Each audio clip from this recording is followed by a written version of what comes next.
Marcus? Marcus Smart? Yeah. No, he didn't do anything. He did Alter G running today and some weight room testing. Did not do anything on the court. And the other Marcus still he did out. More on the court, but I don't know what from a timeline standpoint. I know it's going to be reevaluated within, I think, the next week. For him, is it more the knee or more conditioning? I think it's more getting the knee feeling like it can take the load of games, you know, and so there's probably a conditioning aspect to it, but he's getting in better shape. He's doing a lot of work on the Alter G.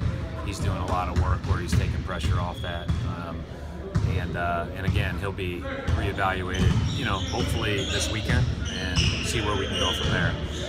I know after the game, obviously there's always things you want to clean up and get better at. Are there 2 or 3 things that jump out that, if for the next couple of days before you play the Knicks, that you'd like to get a little bit better at going forward? Well, we just have, there's so much that we've, I'd say we tweaked maybe in the last 2 or 3 days, just because, you know, we're changing a little bit of our emphases, specifically our emphases late game. Some of the things we're trying to do with regard to getting Kyrie and Al in better spots for them, getting some of our young wings into the post, those types of things. And so, you know, we're adding more of that stuff, subtracting a little bit of what we put in at the start of the year, which now seems like a long time ago.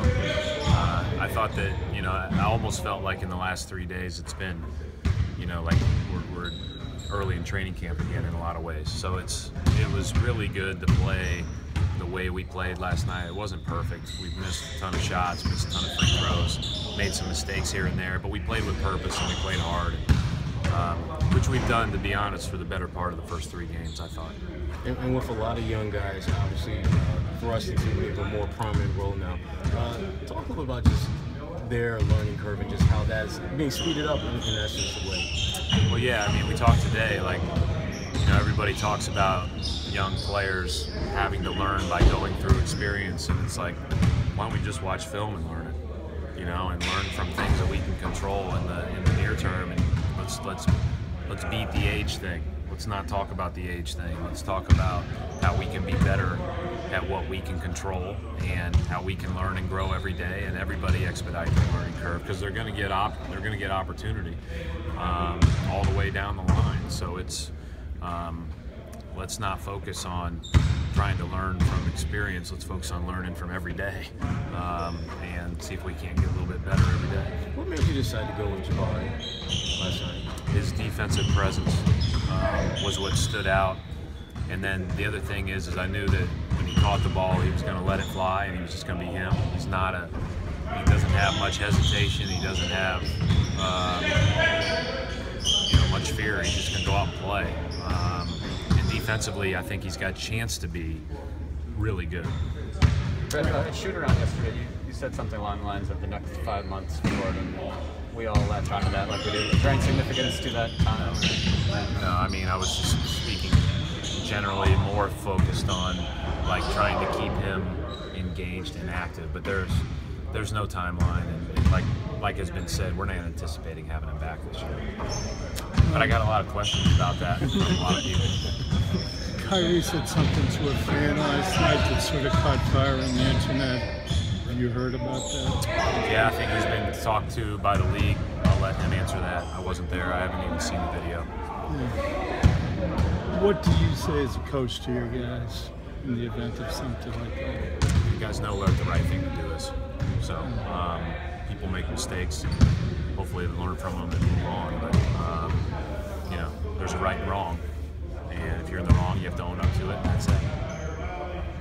Brad, the fact that all your young guys are playing meaningful minutes has to be motivational for them. Like, that's got to be down the road rewarding, because now they know, like, I'm not playing just to practice and just to maybe, I can get in the game, and that's got to be invaluable. Although, you know, every one of them should think there's a good chance that I get an opportunity to impact the game on Tuesday night. There's not a guy on this roster that shouldn't think that right now, and and it may or may not be their night, but ultimately we have us. We're in the situation where we need everybody. We need everybody to be at their best and prepare to be at their best. We talked about it today, like whether you played no minutes like Ojale last night or you played a ton of minutes like others, like we need you to prepare like you're going to play a lot every game. So it's going to be really important for this group to do that. Brad, Jason's really played within the flow of the offense. Have you been impressed with just how he's able to make quick decisions and reads and not get stuck like a lot of rookies often do? I'd like him to shoot it on the catch more. But because I think he's got tremendous touch. When he shoots it in rhythm with confidence, the ball finds the net. It's just like one of those guys. He's a natural scorer. But his ability to read the game is, he's very intelligent. It comes very easy. And I've said this, I think it's been more evident on the defensive end even. He's going to pick his spots offensively now, but we want him to be aggressive and we want him to, first and foremost be a threat to shoot it, every time he catches it. When he gets a hard closeout, he's been good at dribbling out of it or passing out of it. He's really good at that. Do you want to see him take that shot even? No, I want to see him take the shot against a soft closeout. But against hard closeout, yeah, you have to beat a closeout but when you're being closeout short too, that's the one we need to make sure that we're more of a threat to be a shooter. And again, I think that's a little bit probably different than the way he's probably played in the past. So that's just something that he'll get used to as time goes on.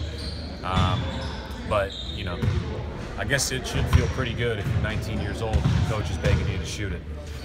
I mean, you have so many guys that are so good at stepping in and taking a mid-range jumper, but do you eventually want to work them to stay behind the three-point line? I mean, the mid-range, you got to do what you do best, but you also got to do what makes the most sense for the collective group. And so, there's going to be moments where you're forced to hit those shots. And there were a couple of shots last night that were perfect, right? But when we get the inside-out, kick-out, three-point shots for our players, we need them to be able to step in and be confident in shooting. Thanks.